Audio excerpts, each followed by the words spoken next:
Oke, sekarang kita ke nilai tengah atau median. Nilai tengah atau median ini adalah data yang ada di tengah-tengah setelah data-data itu turut diurutkan. Jadi data-datanya diurutkan dulu, kemudian nilai atau data yang ada di tengah-tengah itu namanya adalah median.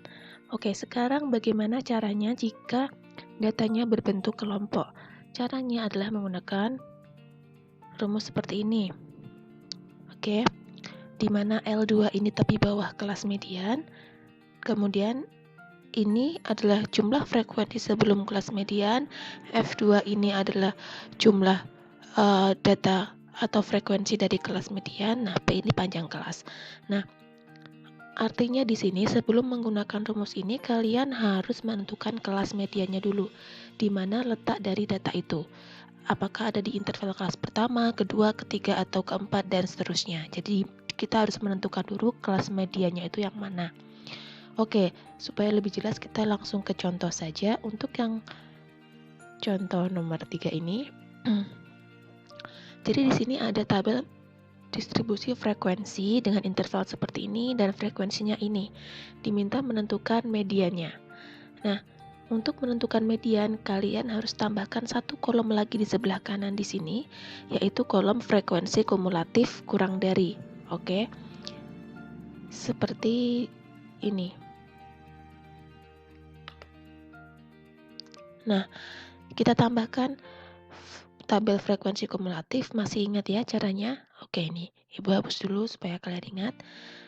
Frekuensi kumulatif kurang dari, maka di sini kalian ikuti ini 2, maka di sini juga 2. Selanjutnya 2 ditambah dengan 8 berarti 10.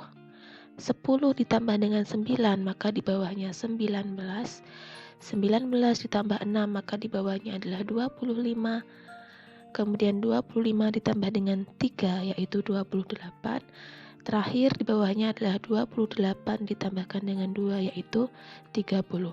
Artinya total datanya adalah 30. Maka di sini N-nya adalah 30 sehingga N per 2 adalah 30 dibagi 2 yaitu 15. Karena kita mau nilai tengah maka kita bagi 2 ya di sini N per 2 yaitu 30 dibagi 2 makanya 15. Artinya data atau nilai tengah itu adalah data ke-15. Sekarang kita cek. Kalian perhatikan FK-nya ya.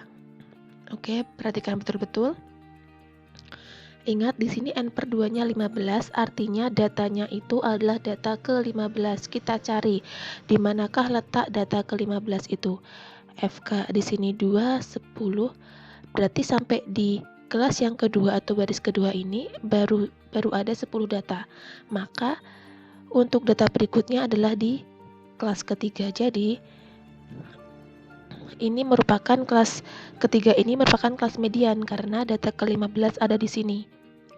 Kenapa data ke-15 ada di sini ya? Karena kalau di sebelumnya di sini kan masih 10.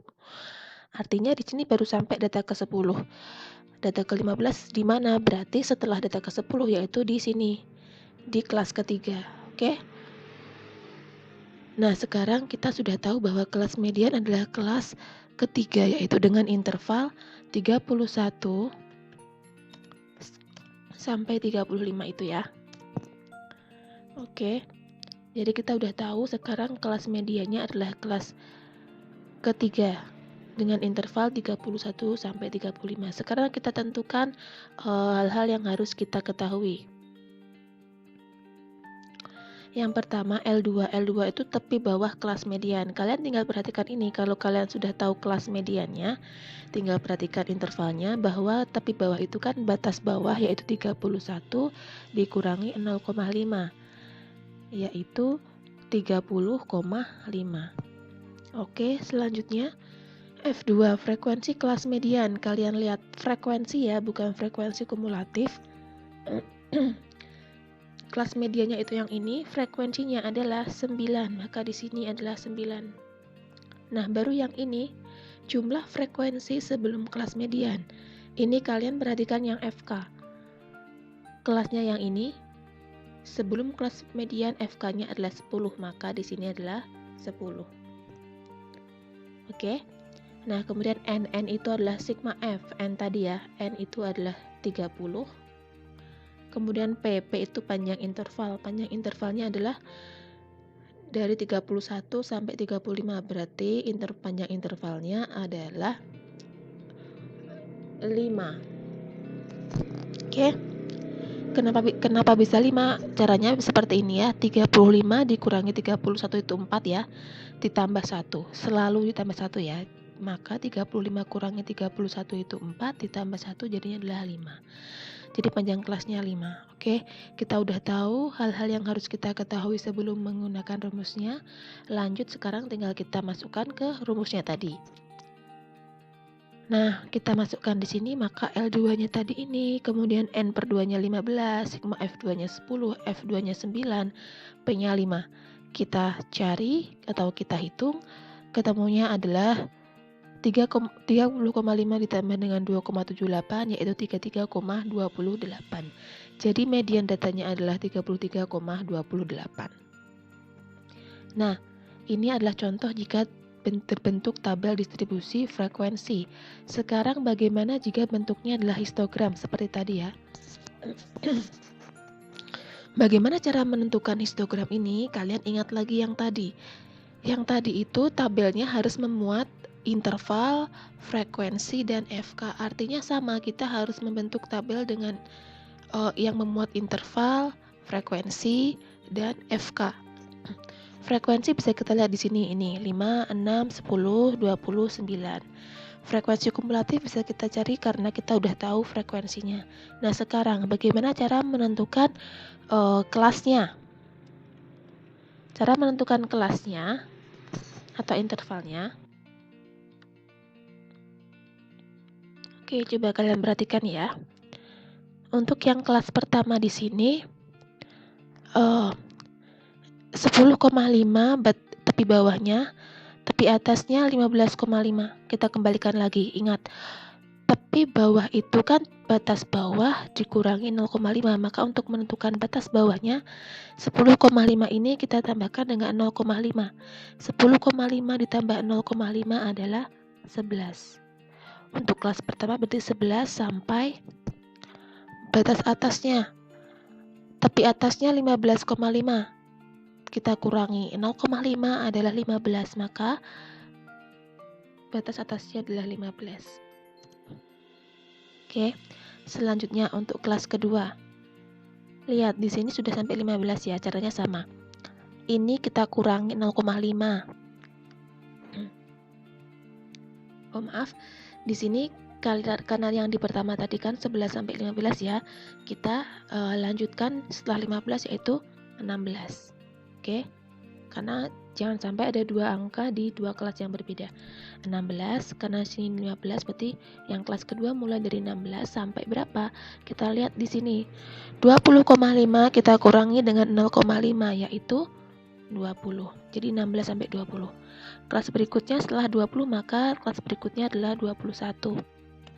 Sampai berapa? Kita lihat lagi. 25,5 dikurangi 0,5 yaitu 25. Oke. Kelas berikutnya setelah 25 maka kita mulai dari 26. Sehingga di sini 30,5 kita kurangi 0,5 maka 26 sampai dengan 30. Setelah 30 kita mulai dari 31, maka yang terakhir batas atasnya adalah 35,5 kita kurangi 0,5 jadinya adalah 35. Oke, seperti itu. Nah, frekuensinya mengikuti ini ya, 5, 6, 10, 29. Oke, setelah itu kita tentukan frekuensi kumulatif sama seperti tadi. Yang di awal kita mulai dengan sama dengan frekuensinya, maka 5. Di bawahnya 5 ditambah 6, maka 11. Di bawahnya lagi 11 ditambah 10, 21. Di bawahnya lagi 21 ditambah 20, yaitu 41. Yang terakhir 41 ditambah 9, maka 50. Jadi di sini N-nya adalah 50, maka N per 2-nya adalah 50 per 2, yaitu 25. Nah, sekarang kita tentukan, karena N per 2-nya 25, di manakah letak data ke 25 itu? Kita lihat. Di sini 5, di sini 11 masih kurang, 21 masih kurang, maka 25 ada di kelas berikutnya. Jadi kelas yang yang Ibu build ini merupakan kelas median. Nah, jadi kelas median itu adalah kelas dengan interval 26 sampai 30. Oke. Jadi ini interval kelas mediannya. Sekarang kita tentukan tepi bawahnya sama seperti tadi ya. Tepi bawah 26 berarti dikurangi 0,5 yaitu 25,5. Frekuensi kelas median kita perhatikan di sini, frekuensinya adalah 20. Kemudian jumlah frekuensi sebelum kelas median kita perhatikan FK-nya, berarti kelas mediannya di sini, FK-nya adalah di sini, maka sebelum ini yaitu 21. Jumlah datanya tadi adalah 50, N-nya 50, panjang intervalnya 30 dikurangi 6 itu 4 ditambah 1 berarti 5. Setelah kita ketemu seperti ini, lanjut langsung masukkan ke rumusnya. Jadi ketemu bahwa mediannya adalah 26,5.